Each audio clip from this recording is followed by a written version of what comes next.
What is up, YouTube? Hope you're having a really good day today wherever you are in this world. My name is Ben, and in today's video I'm excited to be talking about the top 5 secrets for maximum sales over this Q4 period. So you may already know some of these strategies, but you may not know others, and hopefully with the ones that you don't know, you will do after this video, and hopefully it makes you some extra money in the coming months. So that's the goal with this video. If you do like it, if you got any value from it whatsoever, I'd appreciate it if you hit the like button for me. If you like content like this, hit the subscribe button, hit the bell icon to be notified whenever I bring out videos like this one. And of course, if you're new to KDP or you just started publishing and you're not yet making any sales or the sales that you want to see, then go ahead and check out my free 2-hour tutorial here on YouTube. I've linked it in the top left hand side of this video. Without further ado, let's get started with the top 5. So the top 5 secrets that I'm going to be talking about have helped me tremendously in 2020. As you can see from my total earnings, you can see how I went from 3,700 in September to 12,300 in December of 2020. So rest assured that these secrets have helped me get the results that I did last year. So number 1 is create scalable designs. Now this one is massively underrated, and its benefits are actually twofold, which I'll get into in a second. But just to demonstrate this really well, we're going to head over to Canva. So I've created a rudimentary looking cover just for the purposes of this video, and I know it doesn't look great, but it serves fine as an example. So basically this took me let's say it took me 10 minutes to make this mileage logbook cover. Now I'm going to upload it and publish that mileage logbook.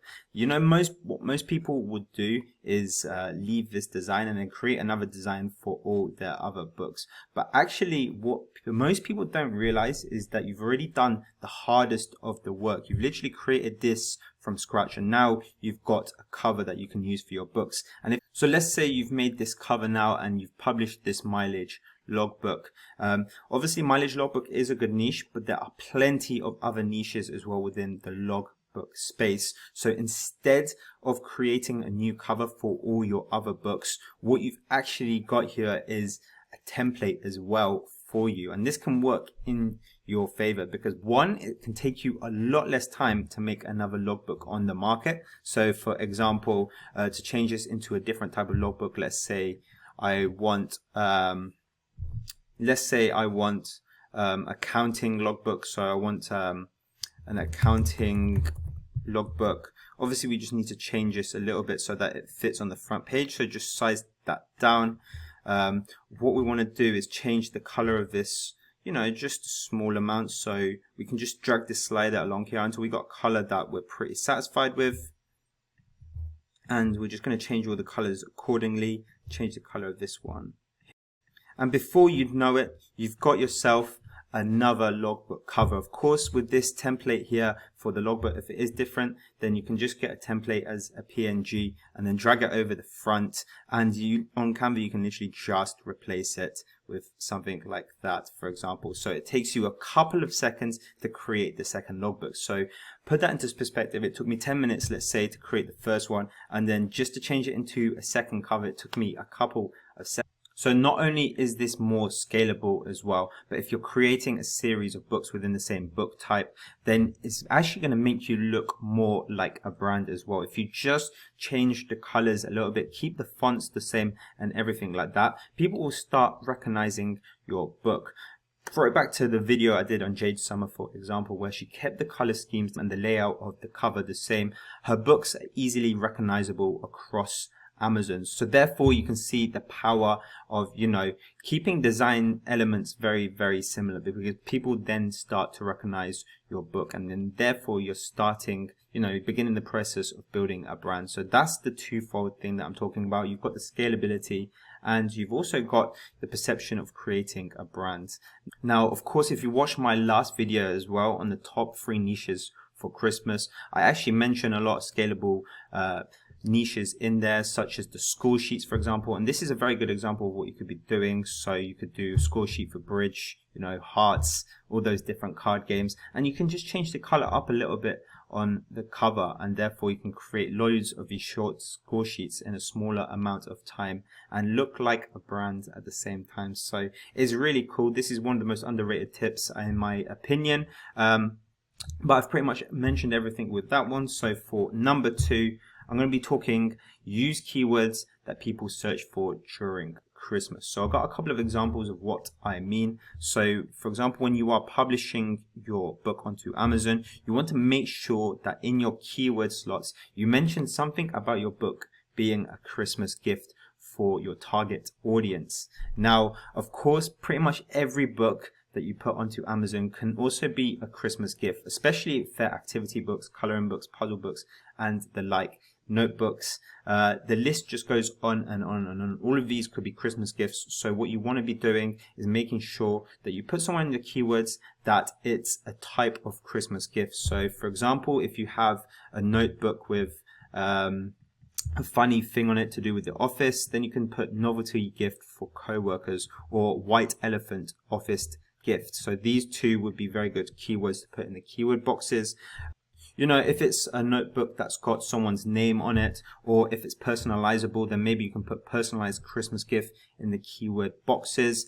If it's cheap and it's something that's for kids, generally you can put stocking filler, because normally parents will fill a stocking for kids. And if you don't know what a stocking is, it's kind of like a red sock that takes presents, normally cheaper presents. So, you know, cheaper coloring books, activity books for kids would be perfect for this keyword here, stocking filler. And of course, Secret Santa gift can apply to anything that's fairly cheap. So these are just some of the keywords that are Christmas related that you can put in the keyword boxes that will greatly help the sales of your books during Q4. Now, number 3 is to change prices periodically.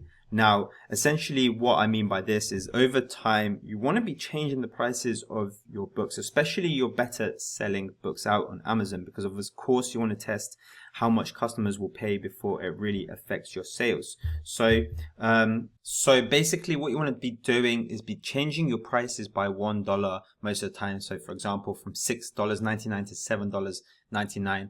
Amazon may give you a price strike for a little while, which means that your list price is different to the Amazon Prime price.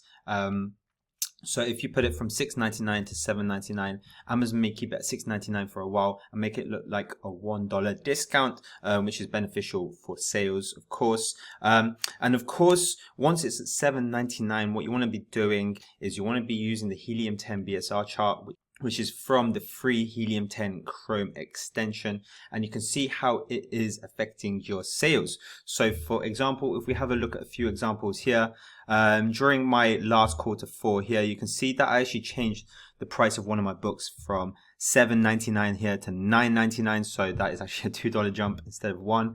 But you can see actually the sales were fairly consistent afterwards. It didn't reduce the sales by any means. The sales kept on coming, even at its higher price of $9.99 as opposed to $7.99. So that's one good example of, you know, doing this changing price thing. The second one here as well, a similar concept. Again, I put the prices from $7.99 to $9.99, and it didn't really affect the sales. Of course, the sales started dropping off over here, but this book did particularly well over Christmas. So naturally, after Christmas, the sales were going to reduce anyway. But you can see that the graph did not go tragically wrong after I put the price up here. So these are just two examples. You will get a graph over every book that you have published. So go check that graph when you change the price. And if you can charge a higher price and get the same amount of sales, that's just going to be making you more money over Q4.